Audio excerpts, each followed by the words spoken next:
रहल सबसे पहले उपस्थित समस्त श्रोता के हम हर्षित झा प्रणाम करै छी।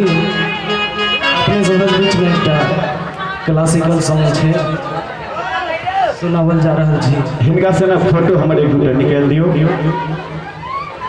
फेसबुक पर हिनकर प्रमोट हम निश्चित रूप से कर लिखबें। दू सब अगर निक कनियो हमरा लागत तो हिनकर प्रमोशन हम करबें। दूटा आईडी हमार राजीव झा एंकर राजीव झा दोनों में लगभग 5-5 हजार दोस्त मित्र है। काफी दूर तक हिनका हम प्रमोशन करबें। आओ सुना जाओ अपने सबके चहेता अपने सबके बच्चा भारत कलाकार भाई हर्षित महरेलिया।